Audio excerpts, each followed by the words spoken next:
চিরনিদ্রায় শায়িত pilot জামাত, জানা যায় হাজারো মানুষ। দীর্ঘদিন ধরেই নিত্যপণ্য, কাঁচা বাজার, মাছ, মাংস, এমনকি মশলাজাত পণ্যের দামে হাঁসফাঁস অবস্থা সাধারণ মানুষের। বাজারে বেরিয়ে চলছে অস্থিরতা। চলতি বছরের ঈদুল আজহা, কোরবানির ঈদ, টানা 5 দিনের ছুটি পাবেন সরকারি চাকরিজীবীরা। এর মধ্যে 2 দিন সাপ্তাহিক ছুটি আর 3 দিন পাবেন ঈদের ছুটি। সৌদিতে পৌঁছালো বাংলাদেশের প্রথম হজ ফ্লাইট। ইউক্রেনের যুদ্ধের মধ্যেই প্রতিরক্ষা মন্ত্রীকে সরিয়ে দিলেন পুতিন।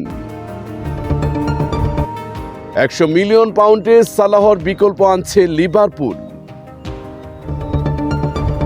একাদশ শ্রেণীতে ভর্তি যুদ্ধ শুরু 26 মে। রাজকুমার জাহ্নবীর নতুন ছবিতে ধোনির যোগসূত্র। সেন্সর বোর্ডের সদস্য হলেন পূর্ণিমা। মা হচ্ছেন অভিনেত্রী ফারিয়া শাহরিন।